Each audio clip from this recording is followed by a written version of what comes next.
রাষ্ট্রপতি দ্রৌপদী মুর্মুর ভাষণের মাধ্যমেই আর সংসদে বাজেট অধিবেশন শুরু হতে চলেছে নজরপাট।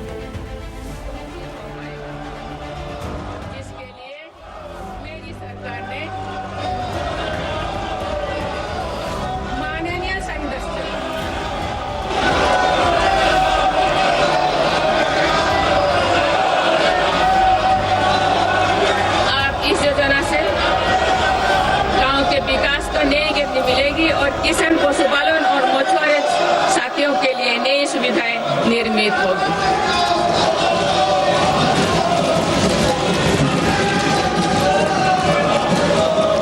माननीय सदस्यगण, मेरी सरकार कृषि और पशुपालन जैसे सेक्टर्स में सहकारिता आंदोलन को सशक्त बना रही है। आज त्रिभुवन सहकारी यूनिवर्सिटी से सहकारिता से जुड़े लोगों को सीखने और आगे बढ़ने का मौका मिल रहा है। इसके अलावा 10,000 से ज्यादा FPOs के माध्यम से भी कृषि क्षेत्रों को सशक्त किया जा रहा है।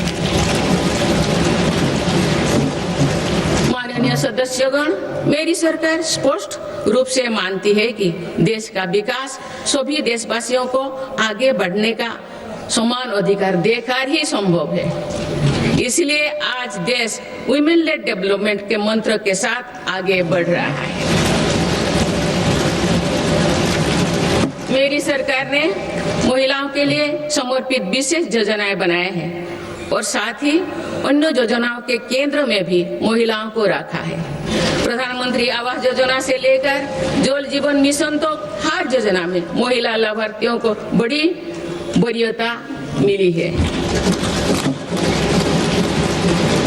देश के विकास में महिलाओं की भागीदारी बढ़ाने के लिए मेरी सरकार ने 10 करोड़ महिलाओं को स्वयं सहायता समूहों से जोड़ा है। आज देश में लखपति दीदियों की संख्या 2 करोड़ से ज्यादा हो चुका है।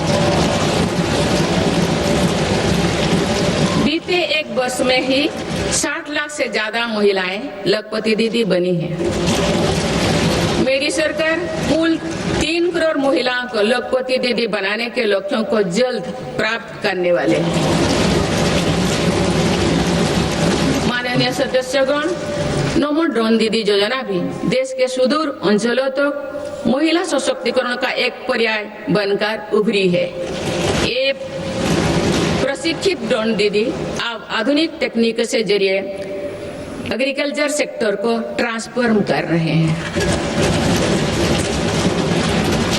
मेरी सरकार महिलाओं की आर्थिक उन्नति के साथ साथ उन्हें पोषण, स्वास्थ्य और शिक्षा जैसी सभी विषयों पर ध्यान दे रही है। सितंबर के महीने में चलाए गए स्वस्थ नारी सशक्त परिवार अभियान के तहत लगभग 7 करोड़ महिलाओं की स्वास्थ्य जांच हुई है। इस अभियान ने महिलाओं को त्वरित इलाज शुरू करने में मदद की है। माननीय सदस्यगण, मेरी सरकार की प्रगतिशील सोच और नीतियों के परिणाम स्वरूप देश के हर महत्वाकांक्षी क्षेत्र में महिलाएं तेजी से आगे बढ़ी है। इसी दिशा में कुछ ही महीने पहले देश ने एक और बड़ा माइलस्टोन हासिल किया है। राष्ट्रीय शिक्षा अकादमी यानी NDA में महिला कैडेट्स का पहला बैच पास आउट हुआ है। इससे ये विश्वास और मजबूत हुआ है कि देश के विकास और सशक्तिकरण में नारी शक्ति सबसे आगे खड़ी है।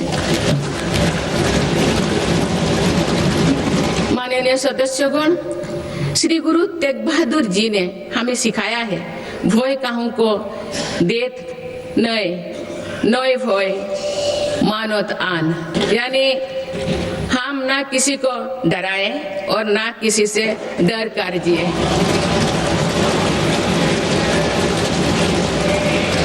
इसी निडर मन से, इसी भावना से देश की सुरक्षा सुनिश्चित कर सकते हैं। भारत ने सिद्ध किया है कि शक्ति का प्रयोग उत्तरदायित्व और विवेक के साथ किया जा सकता है। ऑपरेशन सिंदूर से विश्व ने भारतीय सेना का शौर्य और पराक्रम देखा।